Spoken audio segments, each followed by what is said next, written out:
মনোবীক্ষণ polyclinic, চিকিৎসার জগতে এক দশক। এখন এখানে সব বিষয়ে ডাক্তারবাবু একসাথে তলায়। ফোন করুন 7477999515 এই নম্বরে। পারিবারিক পুজো হলেও আজ তা সার্বজনীন। বর্ষপ্রাচীন পুজোয় মেতে ওঠে গোটা গ্রাম।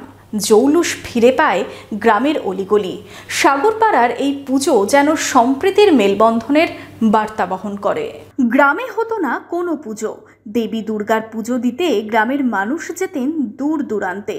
নদীতে নৌকো পারাপার ছিল ঝুঁকিপূর্ণ। আশ্বিনের ঝড়ের দুর্যোগে নৌকোডুবির পরিস্থিতি দেখে গ্রামেই তাই দুর্গাপুজো করার ভাবনা নেন মুর্শিদাবাদের সাগরপাড়ার 12 মাসিয়া গ্রামের বাসিন্দা রজনীকান্ত পাল। গ্রামবাসীদের সহযোগিতায় 1895 সাল থেকে রজনীকান্ত পালের হাত ধরে শুরু হয় দুর্গার আরাধনা। পরবর্তীতে পুজোর দায়িত্ব নেন রজনীকান্ত পালের ছেলে লক্ষ্মীনারায়ণ পাল, যিনি সেই সময় ইস্ট ইন্ডিয়া কোম্পানির আওতায় জোতদার হন। তার আমলে শ্রীবৃদ্ধি হয় পুজোর। বর্তমানে 10ম প্রজন্ম। পালবাড়ির পুজো হলেও এই পুজো গ্রামবাসীদের ঘরের পুজোর রূপ নিয়েছে। আমরা মোটামুটি যথেষ্টই ভালো করবার চেষ্টা করছি, কারণ আগেকার দিনে যে প্যান্ডেল সেরকম ছিল না। আগে ত্রিপল টাঙিয়ে হতো, কিন্তু ওই হ্যাচাকের আলোতে হতো। এখন আমাদের লাইটিং ফাইটিং প্যান্ডেল এগুলো হয় প্রতিবারই। এবারও আয়োজনটা একটু বেশ ভালোভাবেই করবার চেষ্টা করছি, এবং বাচ্চারা ছেলেরা একটা নাটকের ব্যবস্থা করেছে, এবং আমরা ছোটদেরকে নিয়ে বড় শিল্পীদেরকে নিয়ে একটা কালচারাল প্রোগ্রামও করি। পালবাড়ির জৌলুস এখন নেই। রঙের প্রলেপ উঠে বাড়িটাই আজ ঠিক সাদা কালো।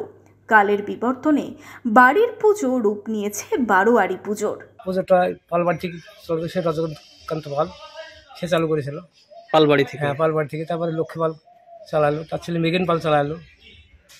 এই শেষবেলায় এসে এই যে আর পাচ্ছে না, এখন দেশের সবাই মিলে সহযোগিতা করে এই পুজোটা চলছে। ষষ্ঠী থেকেই শুরু হবে পুজো। পালবাড়ির দালানে মন্দিরে প্যান্ডেলের কাজও শেষ। পুজোর কটা দিন উৎসবে মেতে ওঠে গ্রাম। মন্দির সংস্কার হলেও পুরনো কাঠামোয় পুজো হয় আজও। লক্ষ্মীপালের আমল থেকে আমরা ছোট তখন ওই দেখছি বাবারা সহযোগিতা করতেন। বাবারা মারা গেছে, আমরা এখন সহযোগিতা করি। কিন্তু এই পুজোটা বহু পুরাতন। মানে এই মন্দিরটা হলো পরে সংস্কার করে পরে করা হয়েছে। আগে এই দিকে দক্ষিণ দিকে মুখ করে একটা ছিল, সেটা এখন পশ্চিম দিকে। হ্যাঁ, এখন পশ্চিম দিকে মুখ করে করা হয়েছে। যেহেতু বাড়ির পাশে এবং একই পাড়ায়, সেহেতু এখানকার যার জন্য আমরা এখান থেকে অন্য জায়গায় কমে যাই, বাইরে পুজো দেখতে যাই না, এখানেই সহযোগিতা করি বা মানে যুক্ত হই আর কি। সাগরপাড়া থেকে সুব্রত প্রামাণিকের রিপোর্ট, ইমাজিন কমিউনিটি মিডিয়া।